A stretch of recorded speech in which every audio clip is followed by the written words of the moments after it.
Hola, buenas noches, que el Señor te bendiga. Mi nombre es Rocío Vargas y pertenezco a la Iglesia Metodista Pentecostal Filial Barrio San Benito. Te doy la bienvenida a un nuevo programa de Martes con M de Misiones. Espero que este programa te sea de mucha bendición, como estoy segura que fue de bendición el programa anterior. Me gustaría que dejes en los comentarios qué te pareció, si te fue de bendición, qué aprendiste y qué te gustaría seguir aprendiendo en los siguientes programas. Tu opinión es importante también. Me gustaría saber qué te interesaría aprender sobre las misiones, qué te gustaría aprender sobre los países perseguidos, sobre la persecución a los cristianos. Y sabemos que, como repetimos siempre, ¿no? Todos somos parte de la Gran Comisión. El día de hoy vamos a contar con la participación del pastor Gustavo Sánchez de Rosario. Él pertenece a una iglesia que se llama Iglesias Hermanos Libres Parque Casas. Espero que lo disfrutes y puedas aprender conmigo sobre las misiones. Buenas tardes, buenas noches, no sé cuándo verán este video. Mi nombre es Gustavo Sánchez, nací en Rosario y actualmente vivo en Rosario también. Soy pastor, soy misionero, por la gracia del Señor que nos consideró para trabajar en su obra, de la Iglesia Cristiana Evangélica aquí en Parque Casas, en el barrio Parque Casas. Nuestro movimiento lo conocen como el movimiento de las asambleas de hermanos, y hay quien nos llama, nos pusieron el mote de los hermanos libres, ¿no? Un movimiento que debo reconocer que tuvo un fuerte impulso misionero en sus orígenes, así que la misión está muy relacionada con nosotros. El movimiento nació en 1830 más o menos, ahí en Escocia. En 1880, por ejemplo, había iglesias de las nuestras en todo el mundo.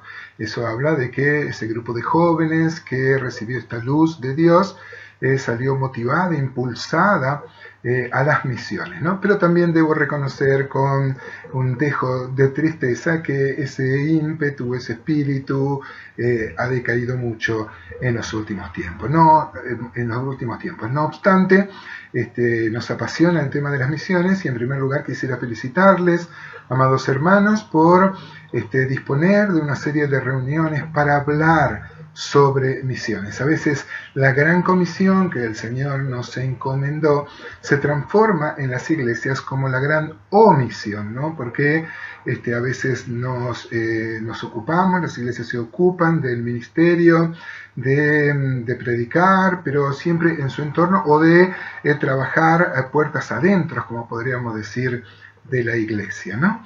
Y nos olvidamos, queda un poco relegado el tema de las misiones. Así que les animo, hermanos, les felicito y estoy muy agradecido por la invitación de Héctor, que me permitan llegar a ustedes con este video para reflexionar sobre algunas cosas. Tengo 57 años y a los 40 fuimos encomendados con mi esposa para la obra misionera, pero nuestro trabajo en la obra misionera comenzó antes de eso. Le voy a contar en un ratito. Estoy felizmente casado entonces con ella, con mi esposa Cristina. Ella está ocupada en el ministerio actualmente, también ahora en la otra pieza con las pantallas. Este tiempo especial de la pandemia nos hizo trabajar mucho con pantallas, ¿no? Seguir con el ministerio y seguir trabajando y ministrando y sirviendo a los hermanos con la palabra a través ahora de las pantallas, ¿no? Tenemos 2 hijos. Mi hija se llama Tamara, la mayor. Ella es misionera, también es parte del equipo de Palabra de Vida, junto con su esposo Nicolás. Ellos nos han dado nuestra primera nieta, Zoe Victoria, y nuestro segundo nieto, Miqueas Gabriel. Luego tenemos un hijo varón que está acá en Rosario. Ella está en Buenos Aires, en San Miguel del Monte, donde es parte del equipo, como les decía, del Ministerio de Palabra de Vida, y además es miembro de la iglesia local ahí en San Miguel del Monte, ¿no? No sé si conocen el Ministerio de Palabra de Vida, pero es un ministerio muy amplio que también tiene mucho que ver con las misiones. Luego decía, tengo un hijo varón que se ha casado con una hermana llamada Luciana, mujer de Dios. Ella nos ha dado nuestro tercer nieto, Josías Benjamín, y nuestro cuarto nieto, Felipe. Nosotros le decimos Felipillo. Bueno, esa es mi familia por la gracia del Señor, todos en el Señor, sirviendo también activamente en el ministerio, ¿no? Y en el ministerio de extender el reino de Dios. Que es la máxima cosa, ¿no? El apóstol Pablo dice que tenemos este tesoro en vasos de barro, vasos de ostraca, ¿no? Ustedes saben que mucho de lo que sabemos del griego del Nuevo Testamento lo sabemos por las ostracas. Ostracas eran pedazos de arcilla, de barro, donde se hacían anotaciones domésticas, ¿no? Como el fiado del almacén o pequeños recados. Mucho sabemos porque se ha recuperado mucho, la arqueología ha recuperado mucho de esas ostracas, ¿no? La palabra ostracismo, por ejemplo, viene de el voto que se hacía. Vio que no hay nada más ordinario, el papel de menos calidad que es el de los votos, ¿no? Bueno, con esas arcillas se extendían y se votaban, por ejemplo, cuando no había las pruebas para condenar a alguien, se la expulsaba al ostracismo. Ostracismo viene de esas ostracas, ¿no? Que es vivir fuera del lugar de residencia, así eran desde los griegos. Bien, hermanos, yo quisiera considerar unos puntos con ustedes. Habría tanto para hablar. Si hay nuevas oportunidades o en otros episodios podríamos hablar de temas muy importantes que tienen que ver con la misión, como es el compromiso de la iglesia local, con la obra misionera, con las ofrendas, con la oración. Saben que la obra misionera se hace con las rodillas de los que oran, con las manos de los que dan y con los pies de los que van, ¿no es cierto? De los que van, de los que están en el frente y hacen la obra misionera. Héctor ya había hablado, Héctor y Adriana, unas cuantas cosas acerca de la obra misionera. Yo quisiera brevemente, si yo les preguntara a ustedes cuál es el máximo deseo de Dios, ¿qué me contestarían ustedes?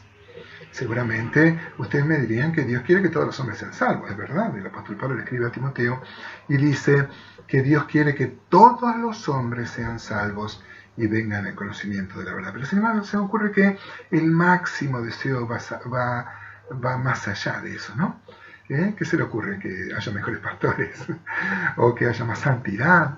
Miren lo que dice Efesios 1, por favor.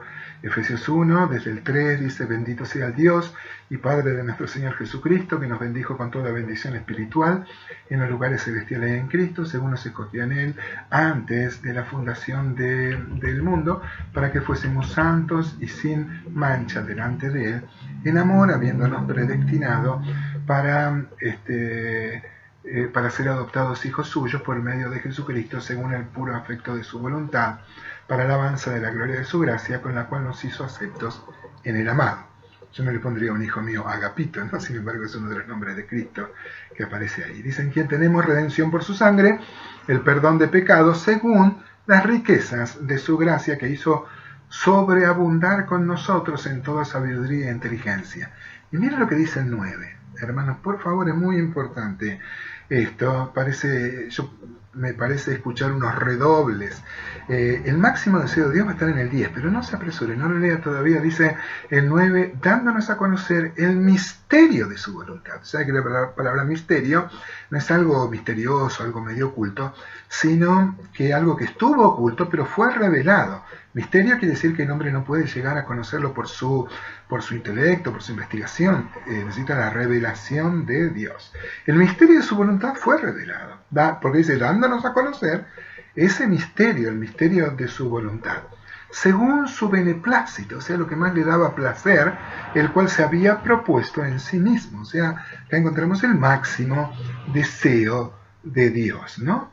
Y mire lo que dice Efesios 1:10, dice: de reunir todas las cosas en Cristo, en la dispensación del cumplimiento de los tiempos, así las que están en los cielos como las que están en la tierra. Ustedes me dirán mucho Gregorio para decir Gregorio, ¿no?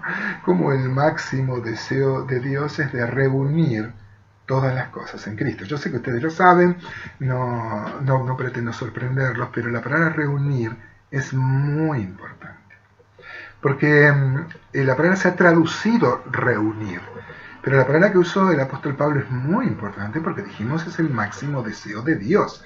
Esto no lo va a encontrar en la televisión, esto es solo la iglesia. La iglesia es poseedora de este mensaje. Antes decíamos que Dios puso este tesoro en vasos de barro. Nadie ponía alguna cosa importante en una placa. Sin embargo, Dios puso este mensaje para anunciar, para comunicar a otros, ¿no? Ahora, ¿qué es una reunión? ¿O qué se necesita para hacer una reunión? Alguien me dirá, bueno, se falta una convocatoria, ¿no es cierto? Y bueno, y convocamos a tal hora, hacemos la reunión, ahora estamos acostumbrados por el Zoom, ¿no es cierto? Tenemos es más, hay recordatorios de esa reunión, ¿no? Pero la palabra reunión no traduce el concepto. Es muy interesante, mis queridos hermanos. La palabra es anakefalaiosis. Si se olvidan, no importa, no hemos venido a aprender griego, pero sí me gustaría que recuerden el concepto. Ana significa arriba. ¿Se acuerdan que, por ejemplo, el velo del templo se rajó de arriba a abajo, ¿no? Así que fue una... de arriba a abajo, anoten, ¿no? Dice que hay que nacer de nuevo, o como traducen algunas versiones, de lo alto, Juan 3, anoten, ¿no? Porque dice ana, que significa arriba. Bueno, ana es arriba. ¿Y kéfala es cabeza?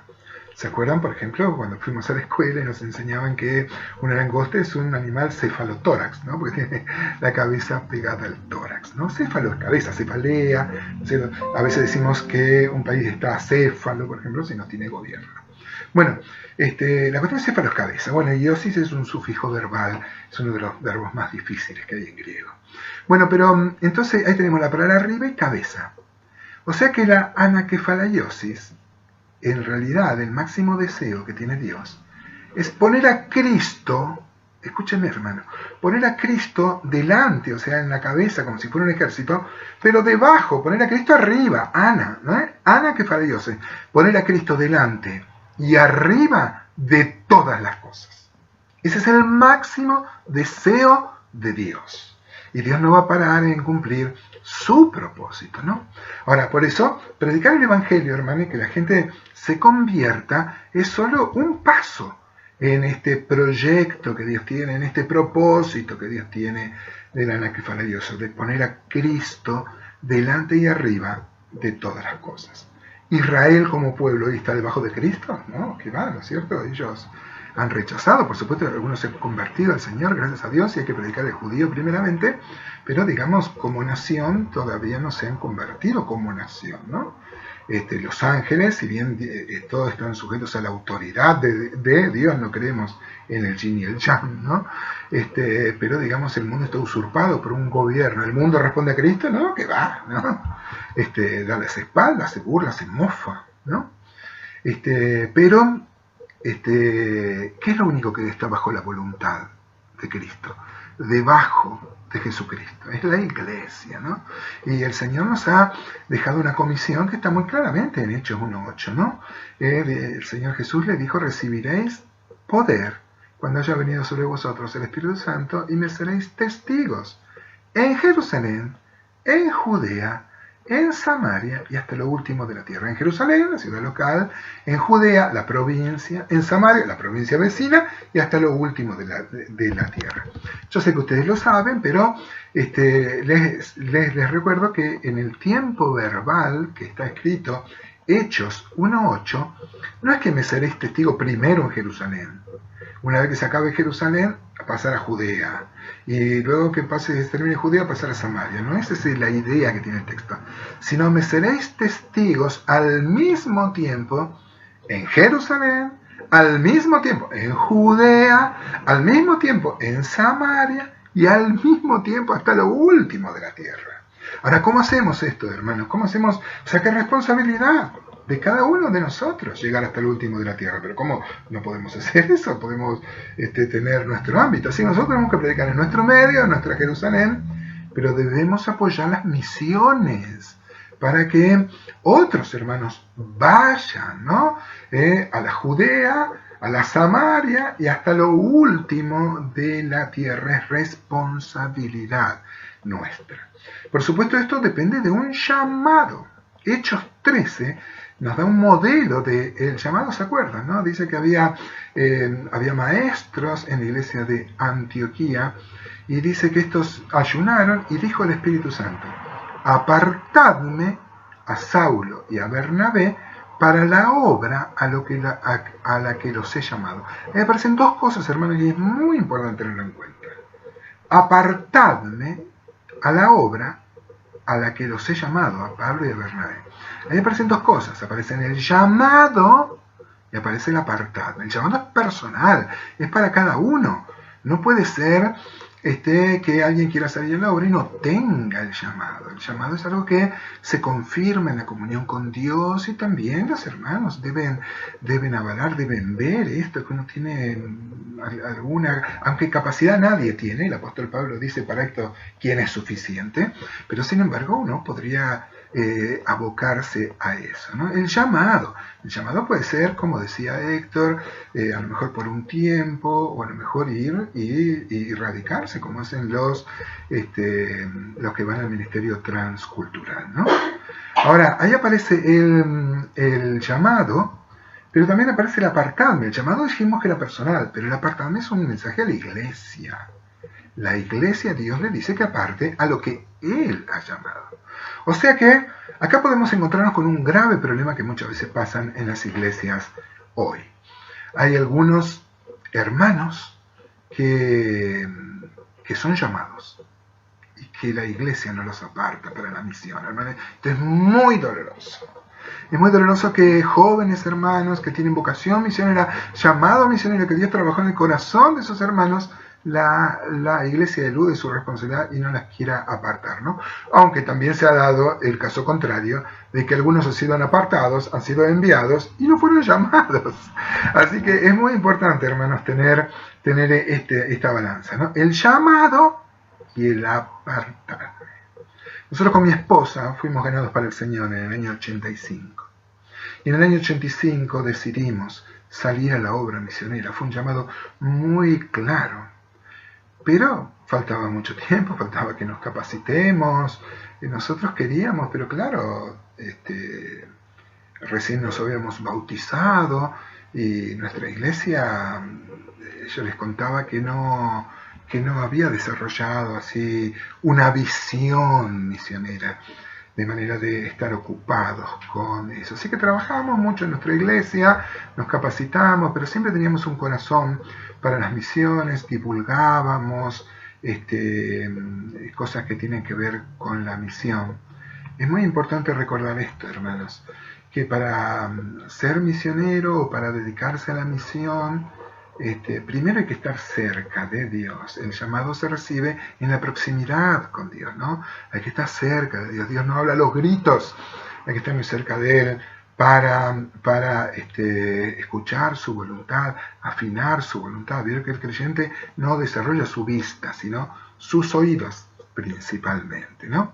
Hay que estar cerca, hay que estar dispuesto, hermano. No solo cerca, hay que estar dispuesto a sufrir algunas necesidades. Seguramente el Señor no va a permitir que te falten las cosas principales, pero uno debe hacer una renuncia a, una vida que podría tener otro beneficio económico si uno se dedica a una profesión más rentable o algo así.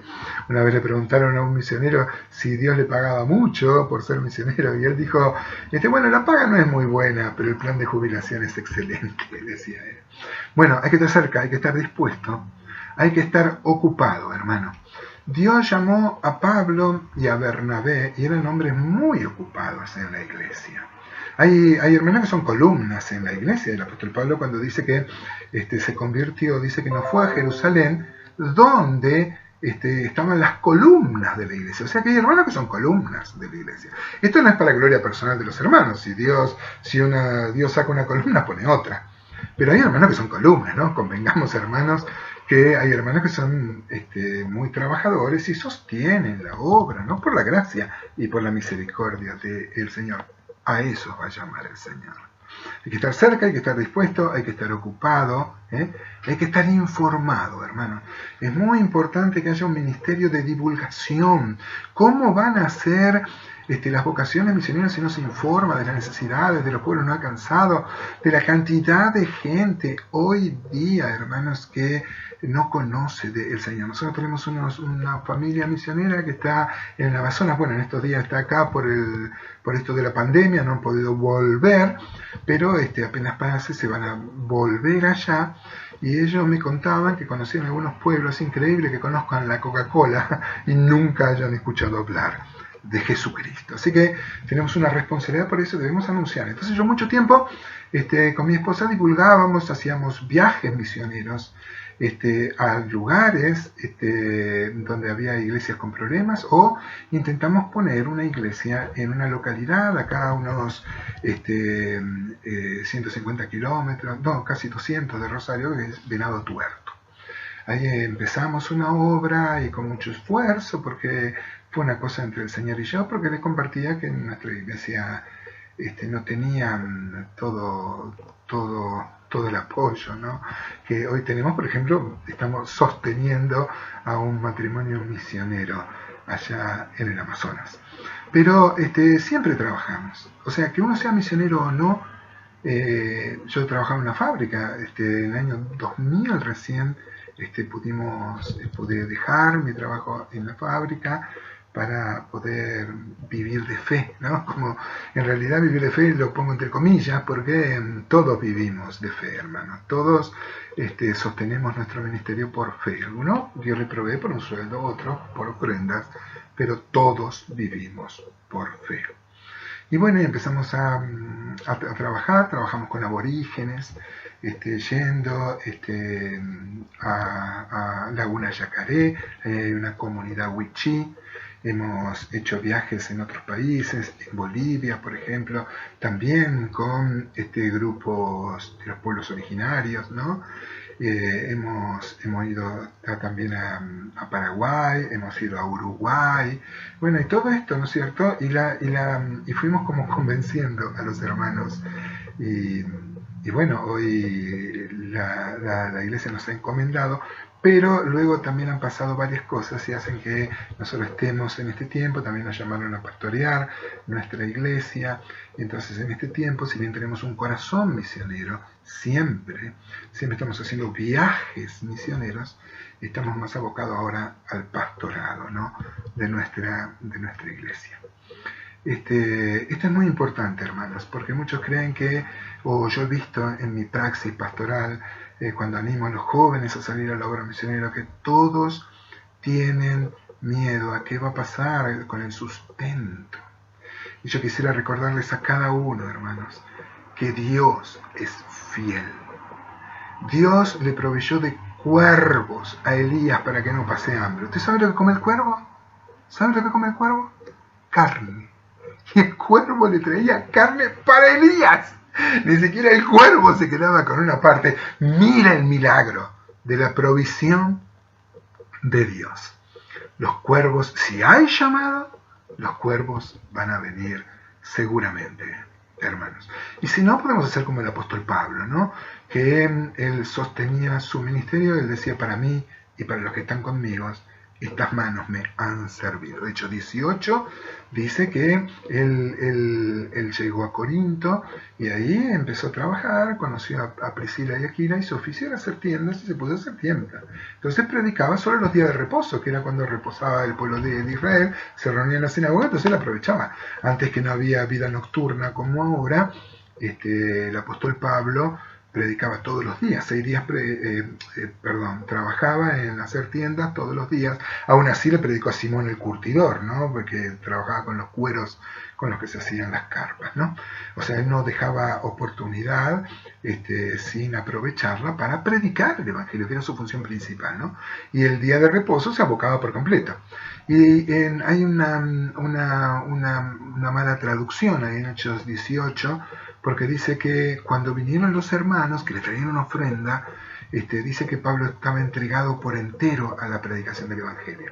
Uno podría sacar una aplicación: qué bueno que vengan hermanos que hace mucho que no nos ven y nos encuentran abocados. Pero el sentido del texto es: cuando vinieron ellos y trajeron la ofrenda, Pablo se pudo abocar todos los días. ¿no? Así que él trabajaba en las carpas, predicaba y iba el día de reposo. Pero cuando vinieron los hermanos con la ofrenda, predicaba los 7 días. Ahora, ¿cuándo era misionero? Siempre, como su llamado lo indicaba, ¿no? Bien, amados hermanos, ojalá estas pequeñas palabras y mi humilde testimonio, yo soy un hombre muy comprometido con las misiones, ahora con la divulgación de las misiones, con alentar a las misiones. También estamos en otra etapa de la vida y sería más difícil también afrontar irnos a vivir a otro lado, ¿no? Estuvimos viviendo un tiempo en Tandil, donde acá en la provincia de Buenos Aires, donde también quisimos secundar a Dios, que había empezado una obra ahí. Así que hemos trabajado en otros países, hemos trabajado con aborígenes, hemos ayudado a iglesias que estaban pasando por crisis, que también es parte de la obra misionera, ¿no? Evangelizar, el Señor dijo en Mateo 28,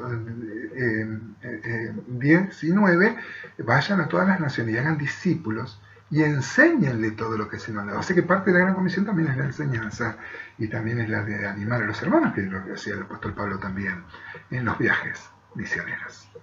Bien, amados hermanos, ha sido un gusto para mí poder compartir algo de la palabra, conocernos, que muy agradecido, hermanos, a Dios y a ustedes por la invitación y quedo a su entero servicio, dispuesto a servirles. Amamos la gran iglesia de Cristo. Nosotros hemos hecho de las denominaciones, pero para el Señor hay una sola iglesia, que es la iglesia de Él, su esposa, su cuerpo. Dios le bendiga, hermanos, para que podamos trabajar con Él, ser colaboradores de Él en la obra misionera. Muchas gracias, le agradecemos mucho la participación del pastor Gustavo Sánchez por su disposición a poder participar de Martes con M de Misiones. Qué importante, ¿no? Entender de que la gran comisión no se convierta en una omisión para la iglesia, que nos tomemos por alto esta tarea que nos encomendó el Señor. También es importante tomar en cuenta que este es el mayor deseo de Dios, que Jesucristo, que Cristo esté por delante y por encima de todas las cosas. Así que te invito a poder ser parte de este deseo del Señor. Sumate con tus rodillas orando, con tu mano extendida, con tus donaciones a la obra misionera. Y también sigamos orando para que el Señor llame obreros a su mies. Obreros con un llamado a las misiones. Que Dios te bendiga y te espero el próximo martes con M de Misiones a las 20 horas.